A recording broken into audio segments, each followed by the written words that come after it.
A licença maternidade é um direito constitucional garantido às mães no final da gestação e ou após o nascimento do bebê.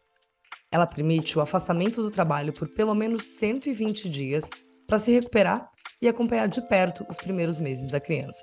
E isso sem prejuízo de salário. O problema maior vem depois. De acordo com dados do portal empregos.com.br, 56% das profissionais são desligadas da empresa após a licença. 4 em cada 10 já se sentiram discriminadas em um processo seletivo ao contarem sobre a maternidade. E 94,5% perceberam menos oportunidades de promoção após se tornarem mães. Em um país em que as mulheres têm salários inferiores e maior dificuldade para conseguir emprego adequado à sua qualificação, ter um filho se torna um impeditivo ainda maior. Vamos ver a história de quem já passou por isso?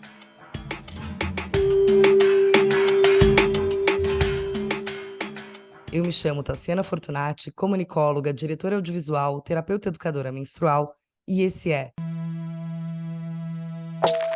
Podcast Eu Menstruo, conversas abertas sobre menstruação que vai muito além de fertilidade e sangue.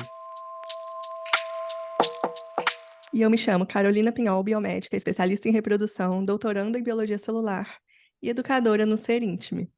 O podcast Eu Menstruo existe para educar sobre menstruação e dar visibilidade a ela. E para a gente continuar levando essas informações para cada vez mais pessoas, você também pode contribuir com qualquer valor no Apoia-se ou um Pix para podcasteumenstruo@gmail.com. E atenção, se você conhece algum grupo que precisa de educação menstrual, seja conhecimento do ciclo, influência das suas alterações na rotina e saúde, questões sociais e tudo que esse assunto contempla, chama a gente no e-mail ou redes sociais, @eu.menstruo, e vamos fortalecer nossa comunidade.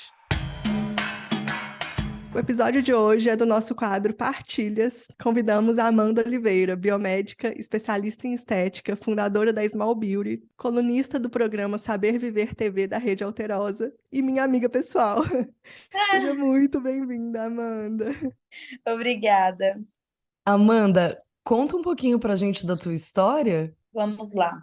Eu e a Carol, nós formamos na mesma faculdade, na mesma época. E Carol foi pro meio do mestrado, né? E eu já fui atuar na área diretamente pós-estágio. Assim, eu terminei meu estágio, eu já fui contratada como biomédica supervisora de um setor. Foi tudo muito rápido, eu até achei assim que eu estava até um pouco crua para estar atuando na área que eu estava atuando, só que estava tudo correndo, tudo bem, tudo lindo, eu tinha minha equipe, dava conta do recado, às vezes, dava mais conta do recado do que era necessário, burlando algumas coisas, porque, por exemplo, a gente tem o direito, né, de sair do trabalho no horário certo, e às vezes, a maioria das vezes, para não deixar o hospital, o laboratório em si, sobrecarregado, eu batia meu cartão,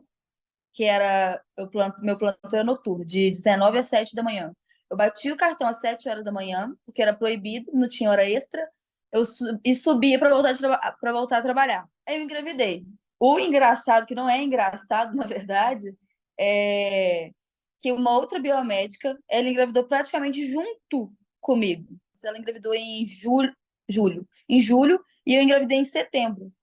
E aí já começa aquele burburinho, né? Que vai ficar mais tempo no lanche, que vai ficar mais tempo no descanso, sendo que não tem nada disso. Eu, por exemplo, da minha parte, eu tive uma gestação muito tranquila, diferente de outras que a gente vê por aí, Inclusive, era eu e essa outra biomédica éramos completamente o oposto.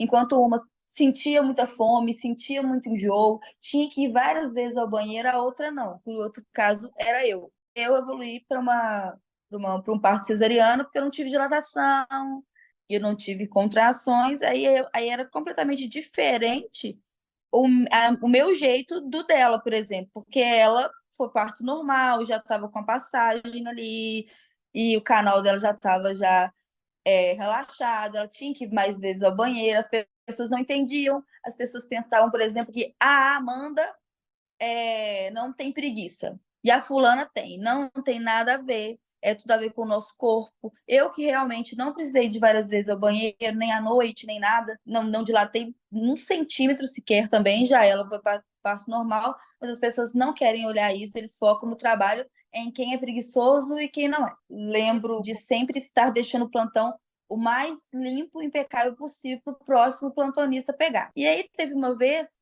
que a minha ex-sogra fez um comentário, porque mesmo gestante, eu continuava fazendo as mesmas coisas, batendo 7 horas o ponto e voltando para trabalhar.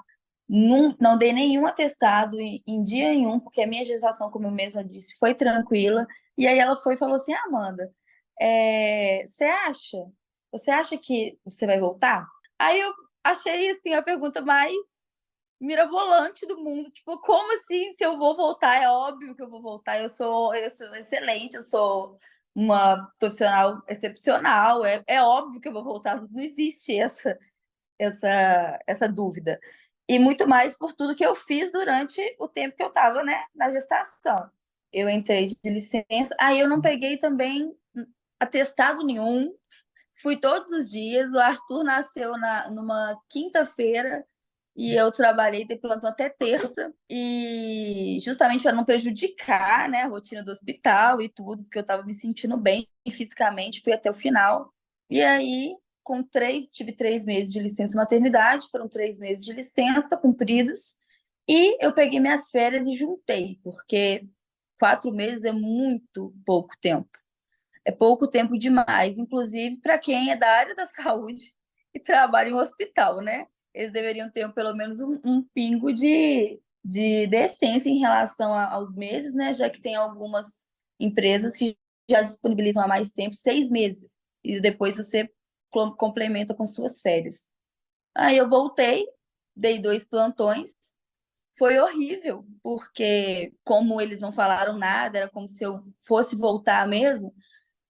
Meu filho era amamentação livre, e era só amamentação mesmo, ele não pegava mamadeira.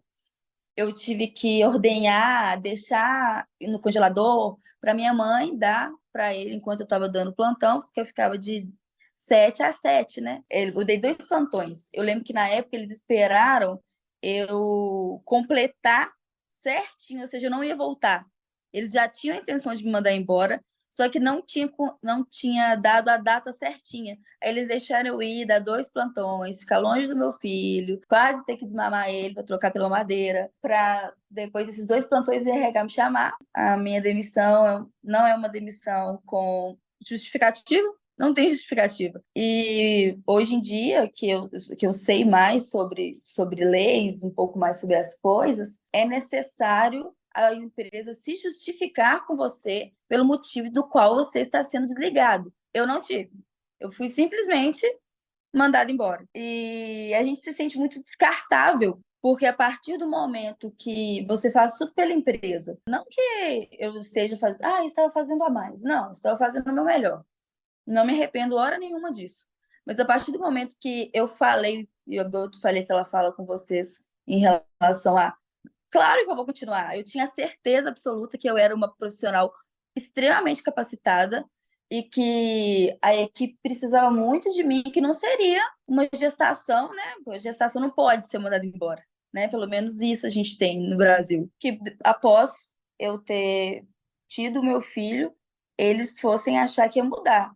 E outra coisa, tem vários itenzinhos que vão pegando como preconceito. Por exemplo, se você amamenta, e eu tirei o peito do meu filho com 1 ano e 2 meses. Se você amamenta, você tem direito de ou chegar 1 hora mais tarde no serviço, ou sair 1 hora mais cedo. Isso atrapalha eles e muito. São coisas que eu não ia deixar de lado por causa do meu filho. Aí vem perguntas em relação a, nossa, como é que você tá? Porque a gente tem que sair durante o plantão para ordenhar, porque o peito fica cheio e começa a vazar. Você tem que sair ali, não tem como, não é desculpa, não é frescura, não é mimimi, é fisiológico. E as pessoas. E aí parece que ninguém foi mãe. Seu supervisor, sua supervisora, sua coordenadora, dona do hospital, ninguém nunca foi mãe, nunca teve parto, nunca passou por nada, porque automaticamente tudo vira desculpa. Eu convivi 2 anos e meio nesse ambiente, né? Tinha as mães também que já tinham tido filhos antes, né? E era uma burocracia, não podia levar para o hospital.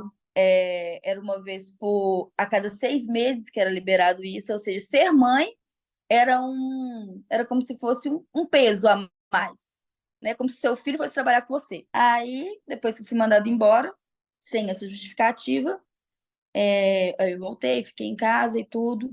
Só que eu era recém-formada. Tinha 2 anos e meio que eu estava atuando, mas é um recém-formado, digamos assim, nos dias de hoje. E eu fiquei na pausa de 9 meses da gestação, mais o tempo da licença maternidade. Eu não podia me desligar muito tempo da área, pelo fato do meu currículo ser muito bom. Eu poderia conseguir emprego, né, mais rápido, achava eu, né, isso.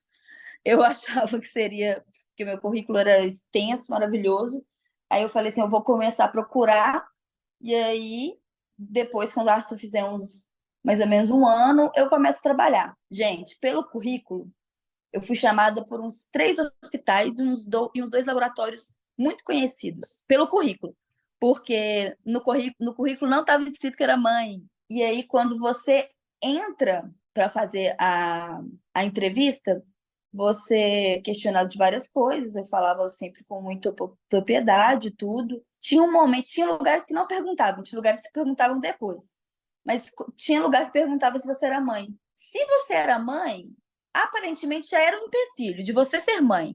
Você ser mãe de um bebê não era nem um empecilho, era eliminatório. Porque a pessoa já queria saber se você. E se seu filho passar mal, quem vai fazer? Se tem rede de apoio? Você vai deixar o seu filho? Você vai parar de aumentar? Como é que vai ser? Tipo, coisas que não vêm, né? Não tem que ser do conhecimento deles. Porque se eu estava falando que eu estava apta a voltar a trabalhar, é porque eu estava com o intuito de focar na empresa, né? Mas para eles é como se fosse eliminatório. Tanto que eu passei em 2 e chegou no finalzinho da etapa, aí ficava sempre entre eu e mais uma, ou entre eu e mais 2. Eu sempre fiz entrevista e eu sempre fui escolhida. E eu me senti muito rejeitada, porque eu não passei nenhum das entrevistas que eu fiz. Eu fui muito bem, até chegar na hora da prática, porque a nossa área, eu sou biomédica igual a Carol, nossa área tem a área da prática, a gente tem que mostrar também que a gente não sabe só a parte teórica, mas a prática também. Eu ia bem em tudo, mas no final não me chamaram. Aí eu fazia pós-graduação já na época, e aí durante a gestação eu continuei fazendo, porque o mercado de trabalho é muito exigente, né? Você ser só graduado hoje em dia é praticamente nulo, né? E eu já fazia uma pós-graduação na época, que na época era biomedicina estética. Eu era tão ligada ao hospital que eu não me enxergava exercendo essa função de forma alguma. Acabou que ela foi meu mecanismo de escape, porque eu já estava vendo que eu não ia conseguir passar em entrevista alguma, porque eu já tinha tudo que eles queriam. Eu já tinha o tempo que eles precisavam de trabalho. Eu era supervisora e já tinha sido responsável por diversas áreas do laboratório. Gente, era nítido que não ia passar. Eu falei assim, eu vou ter que mudar. Vou ter que fazer alguma coisa, vou ter que começar do zero. É muito difícil começar do zero, porque você já tinha um piso salarial alto, e você agora tem uma criança. Aí não é só você, é você e a criança. Eu praticamente fiquei vivendo mais ou menos por um ano com o FGTS e o acerto da empresa, já que eu fui mandada embora por ela, né? E aí, quando eu terminei essa pós, eu iniciei, não era uma clínica, era um consultóriozinho, uma sala pequena que eu dividia com outra pessoa, e aí trabalhava em uma clínica em BH de uma amiga minha, às quintas-feiras. Gente, é surreal o início, porque você acha que você não vai conseguir, porque você saiu de um ambiente que você já estava com tudo certo, aí você não tem mais FGTS, INSS, plano de saúde, você não tem mais nada, é você por você. Começar um crescimento em uma área que você não está, eu tive que me encaixar nela, demora um pouco. E o retorno financeiro também, mesma coisa. Eu senti tanto, né, no bolso, digamos assim, quanto a instabilidade que você não tem. Eu tinha muita estabilidade no hospital, por exemplo. Agora, se eu não trabalhasse, a clínica, no caso, nesse consultório que eu estava, na época, eu não recebia. Aí eu fui, eu moro em cidade pequena, moro em Vespasiano, e aqui é pequeno e a maioria das pessoas, a população se conhece. Eles foram conhecendo meu trabalho, e aí um consultório já não era mais do tamanho que eu precisava, porque foi crescendo repetidamente, mas eu acho que, para mim, de um lado, gente, é bem traumatizante, né? De um lado, você achar que você é descartável, que você não tem mais valia e etc. Mas de outro, eu consegui pelo menos um trabalho que conseguia ir ver meu filho, amamentar, voltar, mesmo com esses contras em relação ao salário, foi uma coisa boa. Eu não desisti, porque eu acredito que tenha muita gente que desista, porque não é fácil. Você tem que ter um emocional muito estabilizado e uma rede de apoio muito boa também, porque senão você desiste. Você desiste e fala, então eu vou ficar só como dona de casa mesmo, e mãe. Sendo que a gente batalhou anos, né, para ter a profissão e exercer, né, da melhor forma. Aí eu consegui fazer com que. Aí eu saí desse consultório pequeno e saí do consultório do Jaraguá, que era em Belo Horizonte, e montei a minha clínica, a Small Fit. Quando eu montei a minha clínica, eu já estava mais ou menos tranquila. Já tinha a quantidade de pessoas que eram meus clientes, meus pacientes fixos, e fui crescendo cada vez mais, porque as mulheres elas se ajudam. Nós nos ajudamos sim.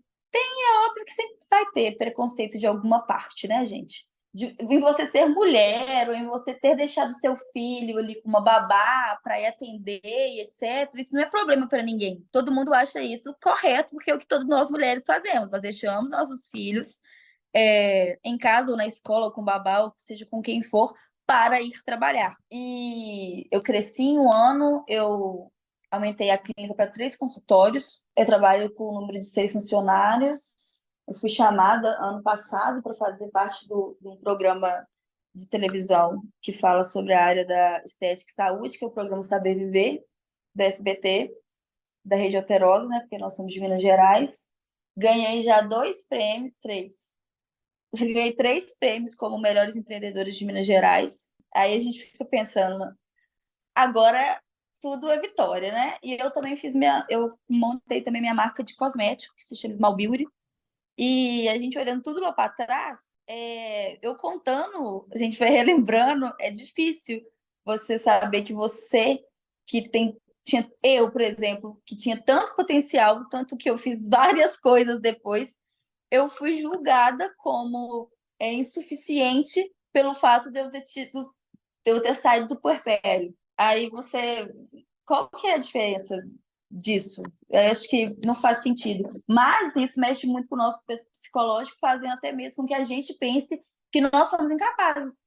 E eles colocam uma coisa tão grande assim na cabeça da gente de informação, é que, por exemplo, agora que você é mãe, você tem que dar atenção ao seu filho. Deixa o trabalho de lado. Aí acha que todo mundo vai ser assim, não sei o que passa na cabeça dessas pessoas, mas enfim, eu digo com propriedade que eu não desisti em minuto algum. Eu caí várias vezes, foram várias vezes mesmo que eu caí, porque ser mulher em si já é difícil no mercado de trabalho, né? Ser mulher, mãe e dona do próprio negócio é 3 vezes pior. Eu posso dizer que eu acredito que muitas mulheres estão em casa ou trabalhando em outra função, ou trabalhando com coisas que não gostam, porque realmente a falta de oportunidade recém-puerpério é enorme. É um preconceito. E para eu estar vivendo, graças a Deus, tudo que eu estou vivendo hoje em dia, ter minha marca própria, ter minha clínica, eu tive que confiar muito em mim, confiar muito, muito em mim. Meu filho passar pelo processo junto comigo, diferente do que o povo do hospital pensava, né? Ele não me atrapalhou em nada, em momento algum. Pelo contrário, ele só me encorajou, porque a partir daquele momento que eu era mãe, eu precisava de não só cuidar de mim, mas também cuidar de um bebê. E eu acho que o que para eles deveria ser, nossa, agora isso esta é uma mulher mais responsável, eles te julgam como se você fosse menos.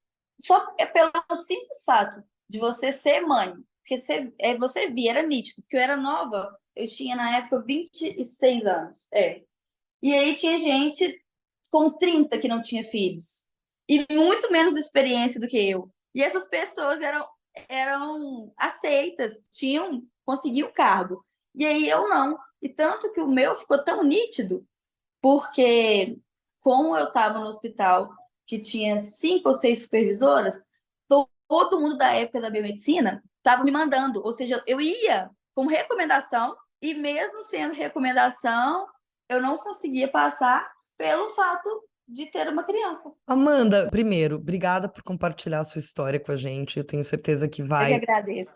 acalentar o coração de muitas mães que passam pelo mesmo e também trazer reflexão para aquelas que ainda estão na dúvida, né, entre maternal ou não. Quando você foi demitida, eu não consigo imaginar, assim, eu sinto muito, deve ter sido um baita puxão de tapete para ti. E não cabia não cabia recorrer, não cabia processar essa empresa. Na época, a gente fica muito abalada. Tem horas que a gente fica assim, eu acho que foi um livramento para eu cuidar do meu filho. Aí tem horas que você fala assim, não, não é isso não. Eu nunca quis ser sua mãe. Eu quis ser mãe e quis trabalhar. Antes do meu filho veio meu trabalho. Aí daqui a pouco você pensa assim de novo.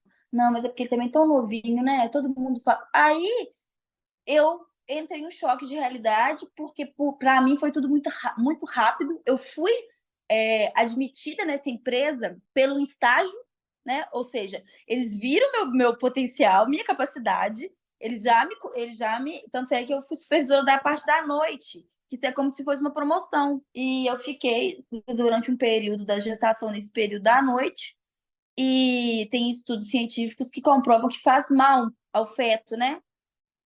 Mães que trabalham no período da noite, plantões, por exemplo, não que prejudica muito, mas que tem um leve grau de ser prejudicial. Aí eu voltei para de manhã e eu não, gente, eu estava em casa e na minha cabeça eu tinha certeza absoluta que eu ia voltar a ser a supervisora de sempre, ia voltar para a noite, que a supervisora da noite fica sozinho, fica um técnico, colhedor e o supervisor, que é o biomédico. Em momento algum da minha gestação ou do meu puerpério, eu pensei que eu ia ser mandada embora. Porque quando a gente espera uma coisa, você já vai se programando. E eu não me programei em hora nenhuma. Tanto que me chamaram para voltar, o que eu achei muito cruel, porque já queriam me mandar embora, sabiam que iriam me mandar embora, por que eles deixaram eu voltar? Começar a introdução de mamadeira ao meu filho, ou seja, eu que continuei depois, ele não largou meu peito e eu continuei amamentando até 1 ano e 2 meses. Se fosse, tem alguns tipos de criança que abandonam o peito. O meu filho teria abandonado o meu peito à toa, digamos assim, pelo fato de que eles deixaram voltar, dar 2 plantões, para depois me mandar embora. Amanda, para outras pessoas que estão passando pelo mesmo, que conselho, que acolhimento você daria? O conselho que eu dou é que a gente, como tudo nessa vida, a gente não deve desistir de nada. Em momento nenhum, você deve se perguntar se você ter dúvida se você é autossuficiente ou não. Todos nós, no fundo, mesmo com várias portas fechadas, nós sabemos do quão capaz nós somos. E, infelizmente, isso é da sociedade, né? Se você for falar numa empresa sobre isso, se você for falar no RH sobre isso, é óbvio que eles vão falar que não tem problema algum você ser mulher, não tem problema algum você querer ter filhos algum dia, mas na hora de realmente de acontecer, são escolhidas sim as mulheres não têm filhos, que não têm a pretensão de ter filhos, até o fato de namorando, às vezes, um noivo é empecilho em algumas empresas, porque se você está noivo, você vai querer casar e você vai querer ter filhos. Mas não, né? Não necessariamente a vida funciona assim. Então, eu digo com toda a propriedade, fácil não é. E em momento algum, deixe de pensar em você achando que está abandonando seu filho, porque você não está, pelo contrário, é o futuro dele ali, é o orgulho. Depois você vai contar para ele, tanto que hoje em dia meu filho vem aqui na clínica, ele sabe, ele vê com o que a mamãe trabalha, ele sabe que a mamãe não é 100% presente na vida dele, mas ele sabe que é porque a mamãe trabalha, ele tem orgulho do que a mamãe faz. Muitas pessoas, além do próprio mercado de trabalho, muitas pessoas aleatórias na nossa vida vai chegar falando isso também, que mas você às vezes dá mais atenção ao trabalho do que ao seu filho. Nunca deixe cair, que isso é um mito completamente errôneo. Em relação a entrevistas, gente, vai tomar uma portada na cara, vão tomar 2, 3, 4, 5, não desista, porque é assim mesmo. Vai ter em algum lugar, né, desse Brasil, desse planeta, desse mundo, que vão ter pessoas que não têm esse pensamento arcaico. Não é porque você virou mãe que você se tornou menos empresária ou menos profissional ou menos empreendedora. Não é por causa disso. Isso é só mais uma fase da nossa vida. É a mesma coisa de falar que agora, ao lançar a Small Beauty, que é a minha empresa de cosméticos, eu vá deixar de lado a Small Fit, que é a minha clínica. Uma coisa não tem nada a ver com a outra, uma coisa veio agregar. A gente consegue tranquilamente fazer as duas coisas ao mesmo tempo. Eu falo porque a Small Beauty é o meu neném de agora, né? Vai fazer 2 meses, e isso não acarretou em nada, não prejudicou em nada a minha rotina como biomédica esteta, fazendo meus atendimentos e tendo a minha marca de cosmético. É tudo nessa vida balanceado. Ai, Amanda, muito obrigada. É muito legal ouvir essa história, assim, eu estive presente em todos esses Sim, momentos, né? Mas é muito louco ouvir essa história, se ela inteira junta e entender como foi essa evolução. E tenho certeza que, como a Tassi falou, vai acalentar o coração de muita gente. sim. E as pessoas precisam entender que ser mãe vai só aumentar suas habilidades, né? Aumentar a sua força, aumentar a sua garra para poder trabalhar, para poder fazer as coisas que você precisa. Então, muito obrigada. E conta pra gente onde as pessoas podem te conhecer, onde elas podem te encontrar. Então, tem o Instagram da clínica, que é o Small Fit, underline estética. Tem o meu pessoal, que lá eu falo sobre o dia a dia também, falo sobre coluna, falo sobre tudo um pouco, eu misturo esse Instagram com os outros, que é o Doutora Amanda, underline de Oliveira. E o da Small Beauty, que é o neném, que não atrapalhou em ninguém a fazer nada, que só veio agregar. E a gente costuma falar que nós mães, nós somos como a gente se transforma em um polvo quando a gente ganha, né, o nosso filho. Porque você não perde habilidade nenhuma, pelo contrário, você adquire outras. Tem algum gatilho, a gente procura de alguma forma não lembrar dele.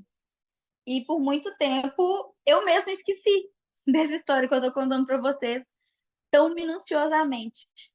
Agora eu estou com um sentimento de raiva, inclusive, pelo fato de que como que uma empresa pôde abandonar um profissional de excelência. Não é porque eu estou falando, é porque realmente eu tinha um cargo de excelência, pelo simples fato dela ter se tornado mãe. E aí a gente luta tanto em cima disso para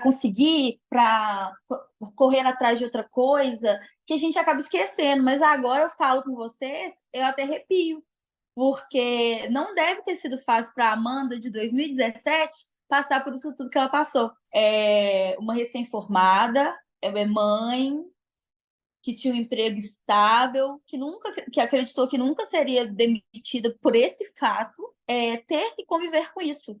Hoje em dia, igual eu falei com vocês, a gente vê que a gente concilia tudo, dá para conciliar tudo, dá para conciliar gravar podcast, gravar programa de televisão, dá para conciliar um monte de coisa, mas naquela época eu imagino o quão incapaz eu me senti, não por mim, não porque eu era incapaz mesmo, pelos outros, fazendo até mesmo com que deve ter algumas mães que devem ter até algum receio assim em relação a filho, ou falar, ai, meu filho me atrapalhou. Nunca, gente, nunca pense assim, porque a culpa nunca vai ser do seu filho, nunca. E o seu filho só vem para agregar.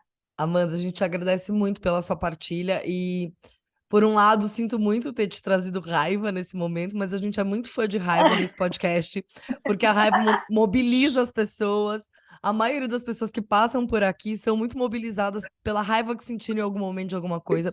Tenho certeza, pela história que você contou, que isso te transformou, mesmo que de um jeito muito dolorido, né? Eu sempre falo, acho que a gente não precisa mais aprender pela dor, né? Estamos prontos para aprender pelo amor, meu Deus.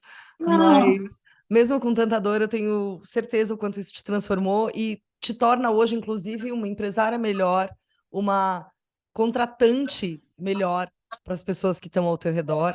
E eu tenho certeza que todo mundo que ouviu esse episódio sentiu um acalanto, não se sentiu sozinha. Todas as pessoas que já passaram por uma experiência parecida com a sua. Sempre falo que é na troca que a mágica acontece, porque ao te ouvir, quem sabe outras pessoas que passaram pelo mesmo que você consigam se mobilizar e juntas a gente consiga diminuir esse impacto social tão ruim nessa perspectiva em relação à maternidade e à vida profissional.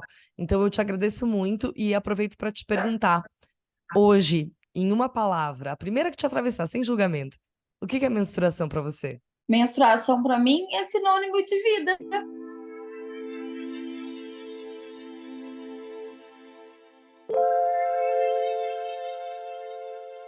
Você que está com a gente, fez sentido?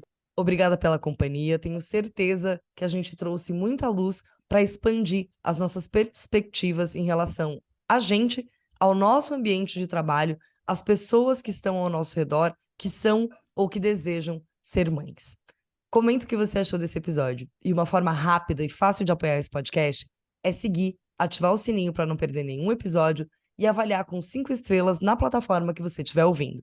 Esse episódio está disponível no Spotify, Deezer, YouTube e no eumenstruo.com. Você pode seguir a gente por lá também. Eu me chamo Tassiana e eu menstruo. Eu me chamo Carolina e eu menstruo. Eu me chamo Amanda e eu menstruo. Esse foi o podcast Eu Menstruo, mas a conversa não acaba aqui. Ela continua no @eu.menstruo nas redes sociais. Se você ficou com alguma dúvida ou quer contar uma história pra gente, manda texto, manda áudio no oi@eumenstruo.com. Beijo grande.